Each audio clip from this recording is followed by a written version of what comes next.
Hi, this is Alan Shay. We're here with our society at the post office here on Mentone and Washington in what we'll call the corner of Northwest Pasadena. Okay. And we're here with Lisa. You're going to introduce yourself and just share with everybody what you're doing today. Okay.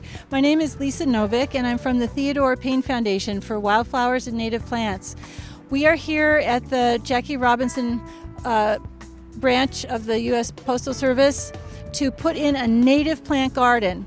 And many of these are native plants that are local to this area. And the reason why we're doing this is because native plants not only use 80% less water than most non-natives, but they also support the ecosystem. Their leaves and their flowers are food for the caterpillars to give us all kinds of butterflies. And then the caterpillars are the food of all kinds of baby birds. So the native plants are the foundation of a healthy, functioning food web and ecosystem. And so we're modeling for the city of Pasadena the kind of landscaping that you can do to have flowers year-round and birds and butterflies in your garden year-round to help conserve water and bring nature back to the places where we live. Wow, that was a mouthful, but I'm glad you were able to share that with the viewers, because it sounds like there's going to be an educational process for the viewers to understand the different plants, the significance of what one plant may do versus another. Right. So it seems like it's going to be an approach that we're going to have to take. So why don't we start that journey by... Could I interject something? Sure, okay. Go ahead. So the reason why you want native and not just drought tolerant is that 90% of all leaf-eating insect species, like caterpillars or butterflies, can eat only native plants.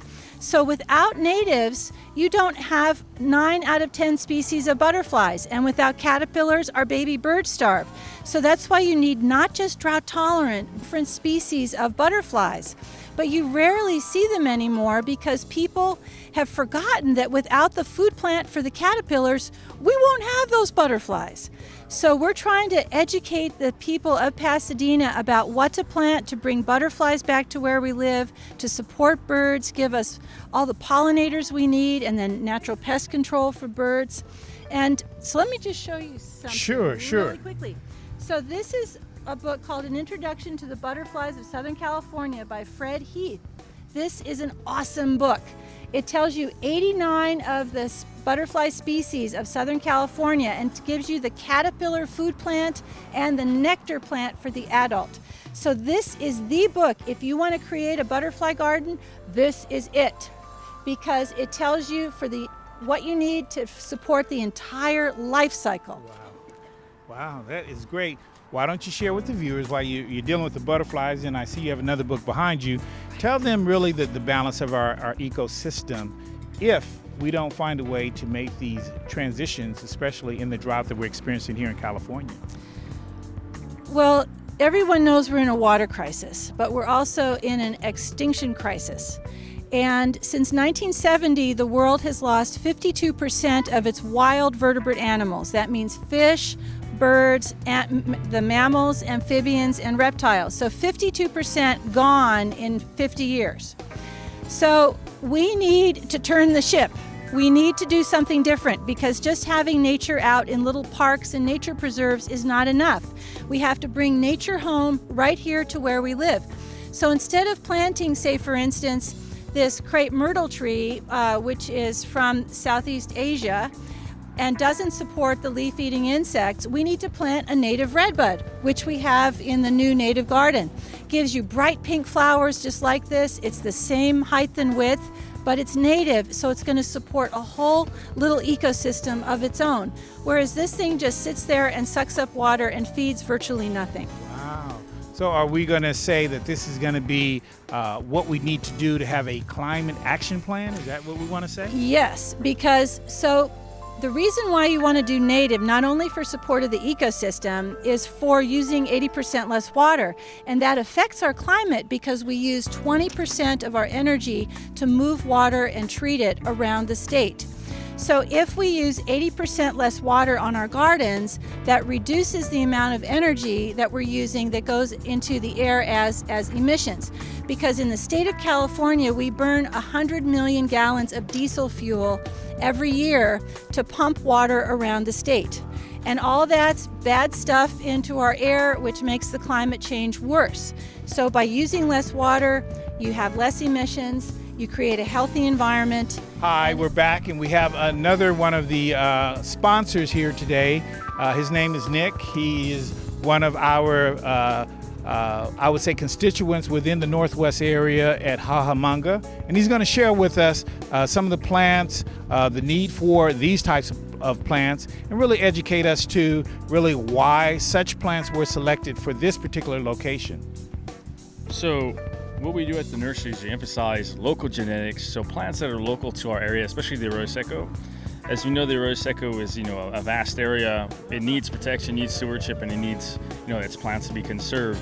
So right here we have with us the bladder pod, which is going to be planted here in the garden. And what this bladder pod represents is, live up to 100, 150 years. And right now in the arroyo seco watershed, there's only one left. Other places it's plentiful, there's hundreds of them, but for some reason here in the arroyo, there's only one plant left, and it's got to be about 90 years old. And the beauty of this plant, what it does is it can flower year-round. It doesn't have a season. So it's always providing sustenance and nectar for hummingbirds, butterflies, and other leaf-eating insects. And so what we do at Hahamanga is we really focus on our area and advocate for our area. Now that we have the advocacy really down, we're coming up with direct action. So we're taking part in community projects like this. We're doing community projects all along the arroyo seco from Highland Park to South Pasadena, and hopefully in LA too. And really we build our community through involvement. That you may look at the situation that's regarding the environment and it feels like something that we can't do anything about. The global warming and everything, but this is an avenue or an outlet for people to come and make a difference. Great. So in 1 year, we've grown over 12,000 plants. We've gotten over 4,000 plants in the ground, and we're looking to get a lot more out there, and we have plenty that need homes. We're the first native plant nursery in California that has an indigenous name, Hahamanga, which means fruitful valley, flowing waters, and that's what we look to recreate, is that paradise that was California, restoring California's native gardens, the beauty of the water that was everywhere, that flowed through all of our land, the beauty of the 6,500 native plants that called California home, and now the peril that they're in, that they could be extinct, a great majority of them in the next 20 to 30 years. Right. And so with that comes great responsibility, and we're the first nursery to be run by an indigenous person, which is myself, on the values of our culture, the values of our people, that we have a responsibility to the future. We have a responsibility to our past, but also a responsibility for what we're doing and justify why we're here right now. Wow, well that's great. Well, why don't you do this with the viewers? Why don't you share with us the plants you have with you, and then try and encourage us about the planning process so that they can see what that's all about. So as we begin to share with the viewers what you're going to do throughout the planning process around the post office here, why is that so important, and what is your objective behind kind of aligning the plants differently? So all these plants are going to provide, not only aesthetically pleasing, to the people and the beauty of them, but provide habitat, which is something crucial. That when we have non-natives in our yards, those plants are essentially sterile. They don't provide much in terms of a food source for butterflies, a food source for hummingbirds and so on, and the birds, because birds need a lot of caterpillars, at least 200 before they are totally dependent and mature. And so what this is, it provides a huge resource for this community as well as the rest of Pasadena, and hopefully starts a rolling stone where people can kind of imitate this, but raise the consciousness and the awareness of why native plants are important, and that they can be beautiful. They're not weeds. They have a reason why they're here. They have a purpose, and that purpose is something that we need to start understanding, and that when one plant goes extinct, so do so many other species. So why don't you share with the viewers really quick, step up a little bit here so we can grab hold of them. This particular plant here, what's the purpose? What's the lifespan? What is the likelihood of its growth? Is it going to be a big plant? Is it just going to stay more of a size that it is? And is it a per annum or an annual type plant, or how would this plant really really work for our garden? So this is a great plant. This is the coastal golden brush. And what this does is it flowers right now towards the end of summer when a lot of things are going dormant. A lot of plants in the summer go dormant because of the hot heat. Where in the hottest months, this provides, incredible life-saving nectar for birds, butterflies, and hummingbirds. But it's a perennial and it's around for a lot longer than most annuals. Annuals are wildflowers. Perennials are here for multiple years. This one can be here for 5 to 10, 15 years, and it can get pretty big as a shrub. But the great thing about it is if you're a first-time native plant gardener, you don't know much about native plants, this is one of those ones that's like bulletproof. There's so many species, some are more sensitive than others, but this one you can hedge trim back, and it always responds well. It doesn't need much water after it's established, and just look at the beauty right there. It smells great. If you have, illnesses, this can help treat those illnesses, as well as, you can make paint out of the flowers. So there's a lot of uses to this plant. We're really trying to get it out there because, the ones that we have planted at the nursery have about 20 or 30 little pollinators at it at one time. Okay. Yeah. Great. So what about with this particular one? I see this plant pretty common around the area. So this is the white sage, and this is really a common plant. Most people, think of native plants, they think of the white sage. And the important thing about this plant is, it's pretty widespread, and it's in a lot of places, but it's being severely detrimented right now. People go out and they cut them for smudge sticks, which is a cultural appropriation of us. And with that comes a price tag that these plants are worth more than they are alive. And so what we're trying to do is we're trying to grow these, create public outreach and responsibility as to why these plants need to be planted and why the ones in the wild need to be left alone, and that, responsibility for people's actions, because not only is this plant a beautiful plant, it's extremely drought tolerant, but it provides so much for caterpillars, for bees. We think of bees, our minds run to the honeybee. The honeybee is a non-native invasive species. It doesn't belong here. Wow. So in our transformation of the entire landscape, it's become pretty much a prime habitat for honeybees, and we've excluded the 1,600 native pollinators that are going extinct, about half of them at an alarming rate. And how large would this particular plant grow? It's funny about native plants that in the move over. Yeah, it's funny that in the wild that they can get about 5 or 6 feet, and in your yard, given supplemental water in these conditions, they can do really, really well. They can get about 8 feet wide or 5 feet wide. But the great thing is you can trim them up. They respond well to, pruning, responsible pruning, not just like with a hedge trimmer or something like that. And then leaving the leaf matter there. They take a lot less maintenance than most plants that you have in your yard. Wow. And so last but not least, what about this one right here? You started that? that? Okay, well, good. It's called a what? A bladder pod. Bladder pod. Because it creates these little pods that are look like bladders, and they're full of seeds. They're actually edible, and they're really good. Yeah. Well, we certainly appreciate you giving us an education on this, definitely. And as we're sharing with the viewers how important this is, last but not least, for the benefit of our climate action plan that we're going to need, especially in our drought society we have right now, correct? Yeah, so these are crucial for sustainability into the future and for a future period, because we don't have the water resources that we once had. Right. We don't have the water resources that we can be continually wasting. Now with the drought, that awareness is becoming much more prevalent, and the need to stop and think like, hey, instead of continually manipulating the landscape to be something that imitates someplace else, it's time to look at our backyard. It's time to look at what's been here for thousands, if not millions of years, and seeing what's going on. And you cannot. The big thing right now is people are taking out their yards, which is great. Right. But they're putting in what I call the aquarium gardens. Full of rocks and succulents, but you can have a beautiful yard with a little bit of mulch and total green with flowers all year round. Well, I think that's a great point to close it with. Yeah. Thank you so much, Nick. We appreciate your Thank time. you. Hi, this is Alan Shay. We're back with one of the volunteers of today's event. Why don't you share with us your name and really what your contributions will be today to educate the viewers about our climate? Okay. Hi, my name is Michiko. I'm from Transition Pasadena, and we are promoting zero waste for community. No more plastics. Yes for reusable. So, no more plastic, yes for reusable. So, how are you going to educate the entire society in that manner? Tell us your secret, tell us your campaign, because we want to make sure people are educated if we're going to protect our climate.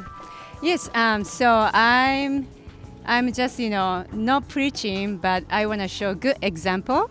And the green is next black. It's cool thing. So that is my, sort of a strategy to spread the word.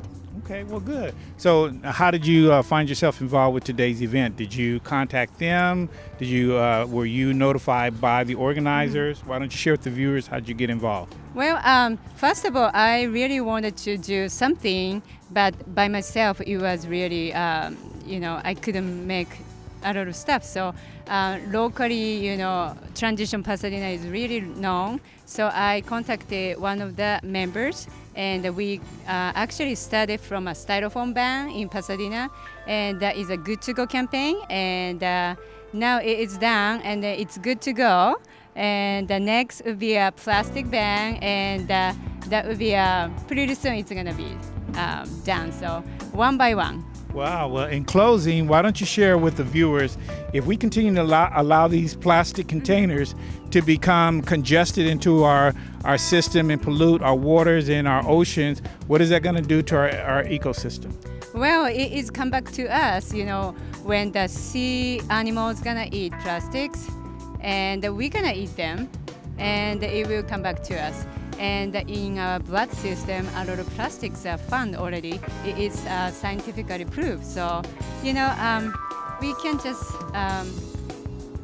have to think twice grabbing plastics. Wow. Well, thank you so much. I think that was a big education for our viewers. Yeah. Thank you. Thank you. We're back, and we have one of the volunteers here, and why don't you share with the viewers how did you find out about the event? What was your commitment, and where do you live in proximity to this to get you involved and to make you want to spend your entire Saturday in this hot sun? Yeah, so I live in Altadena, just a few miles north of here, and I was trying to remember, I think I saw the event actually on Instagram.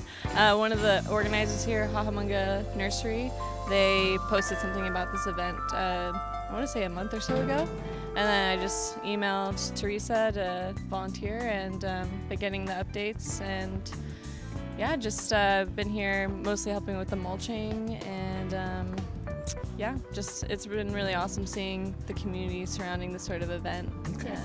So why don't you share with the viewers your name, and then I'm going to ask you a couple of questions because I wanted to really get a sense of what was your experience with the education process. It's in this evolution from the beginning to as we're shaping up toward the end part come together.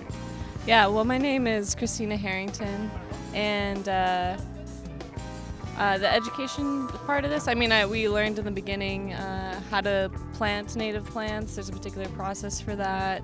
We learned why they're important for the region because they've co-evolved with the plants, other plants and animals in the region.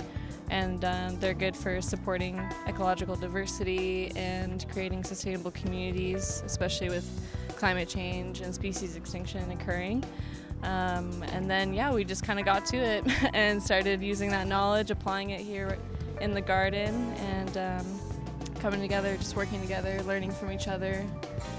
What kind of mulch you need, why, this kind of stuff. So the irrigation and all that kind of stuff. So why don't you share with it in closing the time you started, how early did you get up, and what time do you think you're going to get completed with this project so the viewers can understand the time involved with it? Sure. Yeah, well, they said all this could start at 6:30 if you wanted to arrive early and help out, but officially started at 8 in the morning and then is supposed to complete around 4 in the afternoon. So luckily I live close by, so I didn't have to wake up too early, maybe 7 in the morning, and come down here. And yeah. Okay. We're back, and we're here with the woman who really had the vision of this, if I may say, and just looking at how the garden is evolving as we've been interviewing folks today, it's been incredible. Why don't you share with us, how did you envision this and implement such a project? It's a great project. Thank you. My name is Therese Brummel, and I'm with a group called Transition Pasadena, which is we're transitioning from climate change causing elements to building local community. And how did this happen? Well, I was walking with Lisa of Theodore Payne. We were walking over to Seed Bakery there, and she pointed it out to me. There's a big swath of bare land here. She said, we need a native plant garden. I slept on it for a month, and then I posted it on Nextdoor. Boom, 20 people signed up. And so I started to create the vision, and I remembered some words that a man I met from the Ojai seed saving group. He said to me that you have to hold on to clarity of intention and keep flexibility of process. So I started just talking to people who might be involved. I put it out to the water conservation manager, Ursula Schmidt, for the city of Pasadena, and she volunteered to give the irrigation system a gift from the city. So it's a smart sensing water timer controller. It has, if you look up vision for what we want here, holding it with my group, Transition Pasadena, has just like made it happen. There's power in vision. Well, if I may say, you have just given such an eloquent story, and hopefully the viewers can appreciate it as I'm appreciating it, because not only what you share with the viewers focused in on the climate challenges, but it also really reinforced how community could come together and can make things happen. I didn't hear any kind of challenges in your story, and certainly you took action once you saw that there was a need to take action. And I certainly believe that if the viewers see that as part of what we hold here in Pasadena as stakeholders, that they will follow your lead and open other opportunities for meditation gardens to come about, and certainly to see that it should be a part of our transition. Right. I want to tell you about one challenge that came up. Okay, well, why don't you do that? It was a good thing. The owner of La Cañada Rustic Stone donated 6 boulders, 200-pound boulders that are now out in the front there. And the challenge was how to get them here. Because, of course, they have to pay their workers to deliver. And I talked to 5 guys with trucks, and they were all nervous about, damaging the truck or hurting their backs and whatever. Finally, I just decided, pay the fee, have them delivered. Boom! There's like money coming in my email inbox of people who say, good job, good decision, I'll contribute. Wow. So. Well, that's an incredible story. I just really hope the viewers really appreciate the effort that you're putting in. Thank you. And certainly the end results that hopefully today's show will share with everybody. Yep. So thank you so much. Thank you. Definitely. And with that being said, come on over here so we can get a nice picture in. This is Okay. Alan Shay signing off with our society. And we hope that you enjoyed the show. And we would love to get your response, and also to see if you have any need to create a meditation garden in your immediate neighborhood. So feel free to reach out to us. Thank you. Thank you.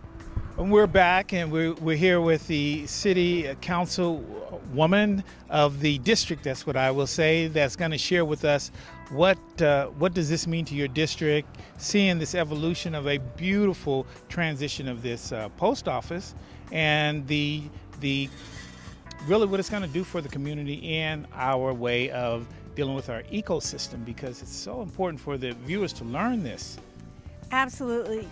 This project, not just the landscaping effort that's going on, but the reopening of the post office has been it's like a reemergence. It's like a butterfly coming out of the cocoon here in District 2, because you may recall the post office was closed a few years ago, and this is a real community center, the post office. Many people in these neighborhoods to the south, Bungalow Heaven and Historic Highlands to the north, people walk down to the post office. I don't think I've ever been here without seeing someone I know. So we were delighted when the post office reopened.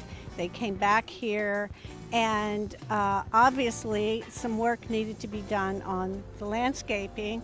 And, government isn't known for its high architectural style, but Therese Brummel and Transition Pasadena just picked up this idea and absolutely ran with it. And you saw how many volunteers were out here this morning working to make a sustainable native garden. Because with our water challenges, 7 years into a drought, the idea of grass is something for the history books now. And I think initially the post office said they wanted to put down artificial turf because they didn't want the expense of maintaining a garden. And Therese and her group were sort of like, well, we think we can do better. Something more natural, native, and this is going to grow up and be its own little butterfly garden. Well, it's really evolving into a beautiful landscaping job as we stand here watching this, and for your district to get the first real model, I think, wow, that's a lot, and it's a great corner to showcase that. Would you say? Right, because Washington is a very busy street and so close to Lake Avenue. I think this is, people talk a lot about public-private partnership, and that sounds like a massive event for something like a freeway or some kind of project. But this is a perfect example of a public-private partnership because the community is coming in itself, and I see volunteers from the bank and Caltech and the neighborhoods, everybody just coming together for the common good. So it shows that everything doesn't have to be, a big top-down project. This was very much an organic project. Well, you know what I think you've done? I think you've showcased to your fellow constituents as well as your other city council members to get involved with change and make the ecology and our ecosystem really worthy of changing through a community-private partnership, because it does work, and you've shown it in your district. Well, absolutely. I mean, we all have to take responsibility.